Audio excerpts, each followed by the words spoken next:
Soya chunks के अनगिनत फ़ायदे हैं। प्रोटीन और फाइबर से वो भरपूर होता है और स्पेशली जो वेट लॉस जर्नी फॉलो करते हैं उनके लिए तो ये एक परफेक्ट इंग्रेडिएंट है और वेजिटेरियंस के लिए भी।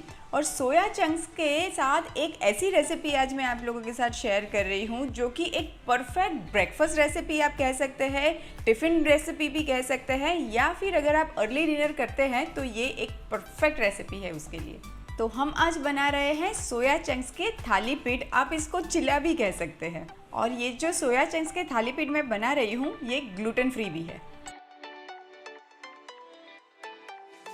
सोया चंक्स के थाली पीठ बनाने के लिए मैंने यहाँ पे ये सोया चंक्स लिए हुए हैं। आप इसकी जगह पे जो सोया कीमा आता है उसका भी इस्तेमाल कर सकते हैं। और ये 1.5 कप लिए हुए हैं। इसको मुझे गर्म पानी में भिगाना है। इसको मैं कुक करके नहीं ले रही हूँ, सिर्फ गर्म पानी में भिगा रही हूँ। और अब मैं सोया चंक्स को छोड़ दूँगी आधे घंटे के लिए। ये देखिए आधा घंटा हो गया है और ये सोया चंक्स है उसने अच्छा खासा पानी सोक कर लिया है और डबल साइज़ के भी हो चुके हैं। आप देखेंगे तो ये सोया चंक्स ना बहुत अच्छा खासा पानी सोक कर लेते हैं और ऐसे सॉफ्ट बन जाएंगे। तो अब मैं ये सोया चंक्स को ऐसे थोड़ी थोड़ी क्वांटिटी में लेके इसको स्क्वीज़ कर लूँगी और पानी निकाल दूँगी और फिर इसको हम एक मिक्सर जार में ले लेंगे। ये देखिए बहुत एक्सेसिव इसको स्क्वीज़ नहीं करिएगा, हल्का हल्का पानी अगर रह भी गया तो भी कोई बात नहीं। यही प्रोसेस अगर आप सोया कीमा ले रहे हो तो भी सेम प्रोसीजर आपको करनी पड़ेगी। उनको भी स्क्वीज़ करके एक बार मिक्सी में ज़रूर घुमाइएगा। और अब मिक्सी में पल्स पे घुमाएंगे। ये देखिए सोया चंक्स बिल्कुल ऐसे पिस जाएंगे और एकदम मिन्स आपको मिल जाएगा सोया का।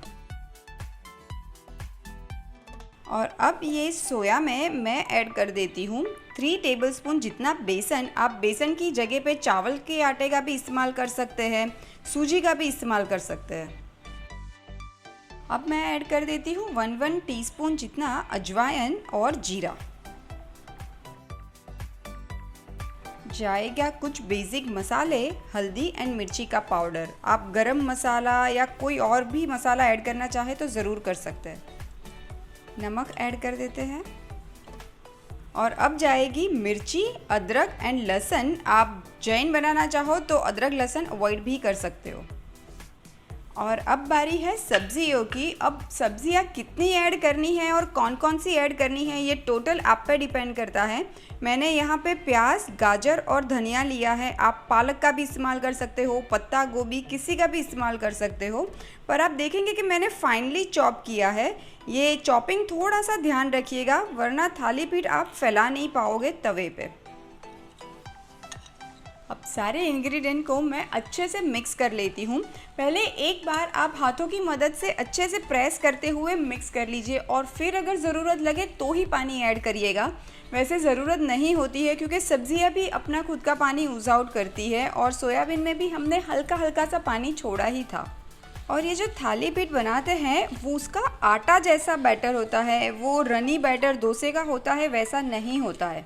ये देखिए थाली पीठ का आटा तो एकदम बनके रेडी है। तो अब थाली पीठ बनाने की शुरुआत करते हैं। सबसे पहले मैं तवे पे थोड़ा सा तेल लेके टिश्यू से वाइप कर लेती हूँ ताकि थाली पीठ चिपके नहीं। और अब थोड़ा सा हाथों को गीला करके मैं ये थाली पीठ फैला दूंगी तवे पे। अगर आप सीधा तवे पे नहीं फैला सकते हैं तो कोई बात नहीं, आप एक गीले कपड़े पे पहले फैला दीजिए और फिर उसको तवे पे ले लीजिए।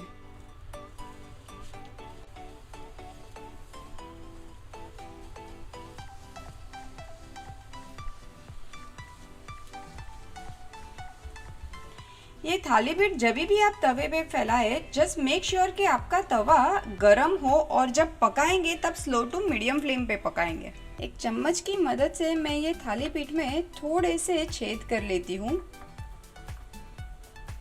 ऑयल ड्रिजल कर लेते हैं। पीठ को हम दोनों ही तरफ 7 से 8 मिनट पकने देंगे जब तक कि गोल्डन कलर आ जाए।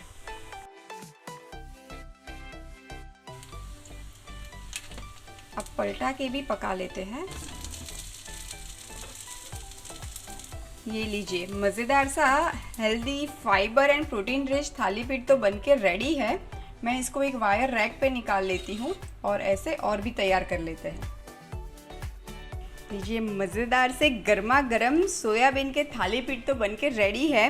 मैंने आज इसको सर्व किया है दही और हरी चटनी के साथ, पर मैं सच कहूँ तो चाय के साथ ये बेस्ट कॉम्बिनेशन है।